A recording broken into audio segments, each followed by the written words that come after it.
Selamat pagi rekan-rekan semuanya, selamat pagi Bu Desa. Sebagai dosen pengempu mata kuliah Pengantar Ekonomi Mikro, kami dari kelompok 2 akan mempresentasikan materi mengenai masalah ekonomi dan analisisnya.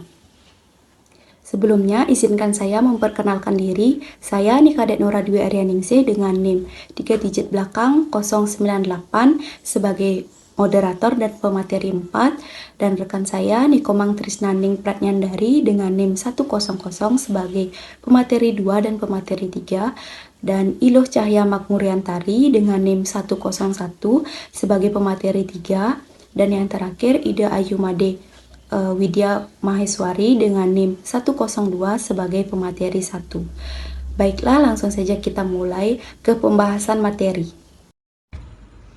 Baik, sebelumnya saya mengucapkan terima kasih kepada moderator. Di sini saya sebagai pemateri pertama akan menjelaskan materi mengenai masalah-masalah ekonomi dan juga analisisnya. Nah, jadi apa sih penyebab dari timbulnya masalah-masalah ekonomi ini? Itu terjadi karena ada ketidakseimbangan antara keinginan manusia untuk memenuhi kebutuhan hidupnya. Nah, jadi setiap orang atau setiap masyarakat itu mengatasi masalah tersebut dengan cara yang berbeda-beda. Masalah pokok ekonomi itu dibagi menjadi dua, ada masalah pokok ekonomi klasik dan juga masalah pokok ekonomi modern. Untuk masalah ekonomi klasik itu dibagi lagi menjadi tiga, ada produksi, masalah konsumsi, dan juga masalah distribusi.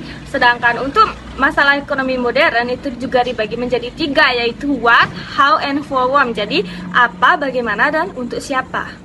Kita akan membahas yang pertama dulu ya, yaitu masalah ekonomi klasik. Nah, masalah ekonomi klasik itu diantaranya ada produksi. Nah, jadi masalah produksi itu adalah agar dapat memenuhi kebutuhan masyarakat. Nah, misalkan kita sebagai produsen itu harus menyediakan barang dan jasa, dan juga harus memikirkan apa saja yang dibutuhkan oleh masyarakat, mulai dari merancang, membuat konsep, dan juga memproduksi suatu barang. Karena tugas sebagai produsen adalah menghasilkan suatu barang atau jasa. Yang kedua adalah masalah distribusi. Jadi bagaimana sih cara agar produk ini bisa tersampaikan atau terdistribusi dengan baik hingga ke tangan konsumen, supaya pengirimannya juga tepat waktu dan tidak terjadi kesalahan-kesalahan apapun. Nah, untuk sistem distribusi klasik ini adalah melalui transaksi secara langsung antara produsen dan juga konsumen. Contohnya adalah kegiatan jual beli yang ada di pasar nyata. Masalah yang ketiga yaitu adalah masalah konsumsi. Setelah barang dan jasa itu sampai ke tangan konsumen, permasalahan selanjutnya yaitu apakah barang dan jasa tersebut bisa diterima oleh si konsumen ataupun malah terbuang sia-sia ataupun bagaimana, karena mungkin saja barang yang datang ke konsumen itu barang yang tidak diinginkan. Tadi kita sudah membahas mengenai masalah ekonomi klasik. Selanjutnya kita akan membahas mengenai masalah ekonomi modern. Masalah ekonomi modern ini muncul karena adanya kelangkaan sumber-sumber ekonomi tersebut yang mengharuskan manusia untuk memilih alternatif yang ada. Langkah yang dimaksud di sini adalah keterbatasan sumber-sumber ekonomi tersebut dibandingkan dengan jumlah barang atau jasa yang dibutuhkan, sehingga untuk mendapatkannya diperlukan pengorbanan atau usaha. Permasalahan pokok ekonomi modern yang pertama itu ada apa. Nah, jadi apa yang dimaksud di sini adalah barang apa dan dalam jumlah berapa yang harus dihasilkan. Contohnya misalkan kita sebagai seorang produsen dari toko kue.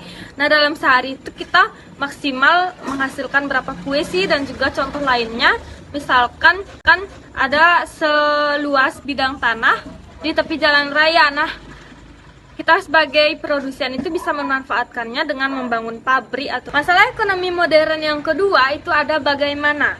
Nah, jadi bagaimana yang dimaksud ini lebih condong ke teknik produksinya atau teknik apa yang akan digunakan dan juga berapa sih jumlah karyawannya. Nah, itu dia, seorang produsen itu harus berpikir secara ekonomis untuk memanfaatkan sumber-sumber ekonomi yang ada. Permasalahan ekonomi modern yang ketiga ada untuk siapa. Nah, jadi masalah ini adalah siapa yang akan menikmati barang dan jasa ini atau untuk siapa barang dan jasa ini. Jadi ini lebih ke target konsumennya ya. Tapi keuntungan dari suatu barang dan jasa itu bukan hanya untuk konsumen saja, melainkan ada pihak-pihak eksternal. Contohnya misalkan karyawan itu akan mendapatkan upahnya, pemilik modal akan mendapatkan bunga modalnya, pemilik bahan pemilik bahan baku juga akan mendapatkan modalnya, jadi saling sama-sama menguntungkan. Nah, itu dia penjelasan mengenai masalah-masalah ekonomi. Selanjutnya, waktu dan tempat saya akan kembalikan kepada moderator.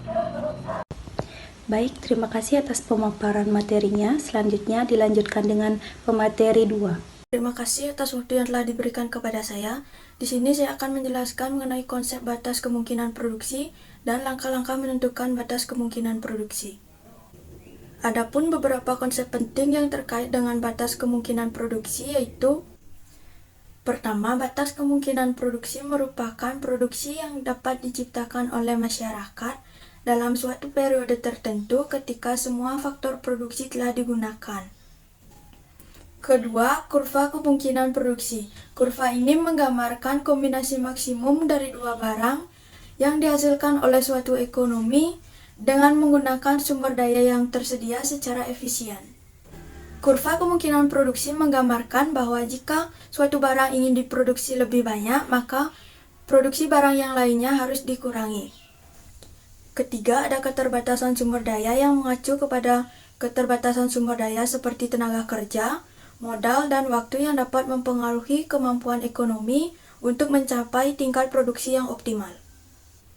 Selanjutnya ada titik optimal yang merupakan titik di sepanjang kurva yang menandakan bahwa ekonomi tidak dapat meningkatkan produksi suatu barang tanpa mengorbankan produksi barang yang lainnya.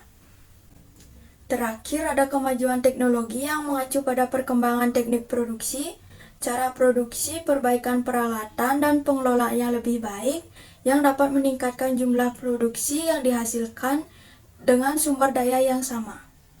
Kemudian, dalam menentukan batas kemungkinan produksi, ada dua langkah yang perlu dibuat, yaitu: pertama, yaitu membuat beberapa pemisalan atau asumsi mengenai keadaan yang berlaku dalam perekonomian. Yang kedua, yaitu membuat contoh angka mengenai tingkat produksi yang akan dicapai. Tingkat produksi yang digambarkan harus disesuaikan dengan pemisalan yang digunakan. Beberapa pemisalan penyederhanaan yang digunakan yaitu: pertama, semua faktor digunakan. Kedua, jumlah faktor-faktor produksi tidak dapat ditambah. Ketiga, tingkat teknologi tidak mengalami perubahan. Dan yang terakhir, dalam perekonomian hanya terdapat dua barang.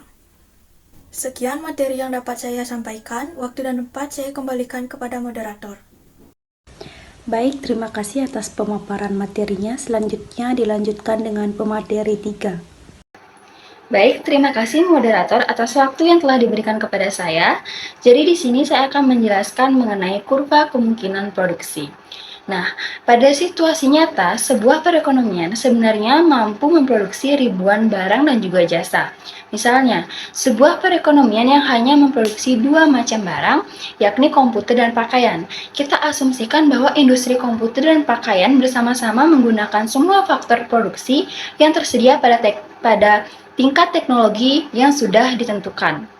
Nah, jadi kemungkinan kombinasi komputer dan pakaian yang mampu diproduksi sebuah perekonomian. Dalam perekonomian ini, jika sumber daya digunakan untuk industri pakaian, perekonomian akan memproduksi 15.000 pakaian.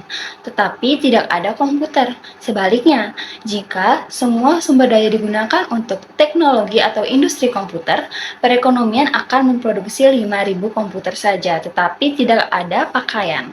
Nah, alternatif lainnya yaitu jika perekonomian membagi sumber dayanya antara industri, komputer, dan pakaian, maka perekonomian dapat memproduksi 2.000 komputer dan 12.000 pakaian yang ditunjukkan oleh titik C pada tabel. Untuk selanjutnya bisa kita lihat kurva yang kami sajikan, yaitu ada tingkat produksi yang tidak dapat dicapai. Nah, jadi ada titik X di sana.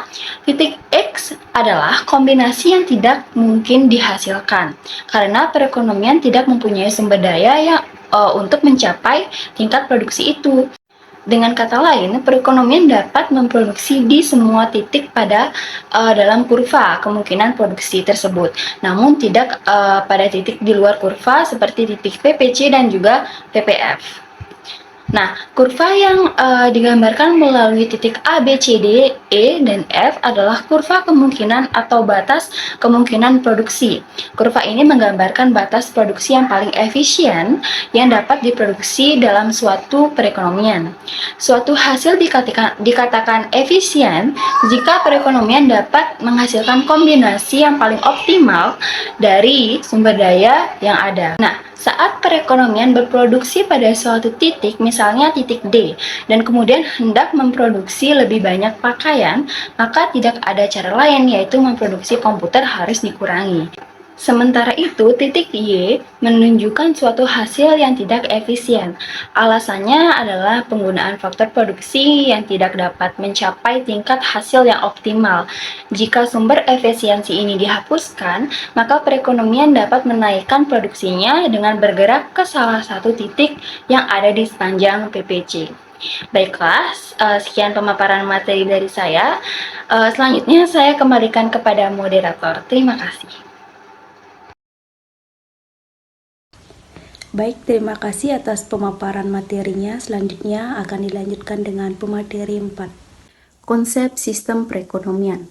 Sistem ekonomi merupakan susunan unsur-unsur ekonomi yang saling berhubungan dan bekerja untuk memecahkan masalah ekonomi, serta untuk mencapai tujuan tertentu. Berikut ini merupakan beberapa macam sistem perekonomian. Yang pertama ada sistem ekonomi tradisional. Sistem ini berlandaskan pada tradisi dan adat istiadat. Biasanya negara yang menggunakan sistem ekonomi tradisional yaitu negara yang masih bergantung dengan sektor pertanian. Yang kedua ada sistem ekonomi komando. Dalam sistem ini pemerintah memiliki kendali atas sumber daya ekonomi dan keputusan ekonomi. Negara seperti Rusia, Tiongkok, dan Korea Utara menerapkan sistem ekonomi komando. Keuntungan dari sistem ini yaitu pengendali inflasi dan pengangguran. Namun sektor ini juga memiliki kekurangan seperti kurangnya kebebasan individu. Yang ketiga ada sistem ekonomi liberal. Sistem ekonomi liberal bergantung dengan ideologi kapitalisme dan liberalisme. Kelebihan dari sistem ini yaitu kebebasan individu di bidang ekonomi. Dan kelemahan dari sistem ini adalah terciptanya kesenjangan ekonomi antara golongan kaya dan miskin. Contoh negara yang menggunakan sistem ekonomi liberal yaitu negara Amerika Serikat dan Belanda. Yang ketiga ada sistem ekonomi campuran. Pada sistem ini baik pemerintah maupun swasta memiliki peran dalam sektor perekonomian. Masyarakat memiliki kebebasan dalam sektor ekonomi dan pemerintah juga memiliki kendali dalam sektor perekonomian. Negara yang menerapkan sistem ekonomi campuran yaitu negara India, Filipina, dan Malaysia. Demikian yang dapat kami sampaikan. Mohon maaf bila ada kesalahan kata yang disengaja maupun tidak disengaja. Terima kasih.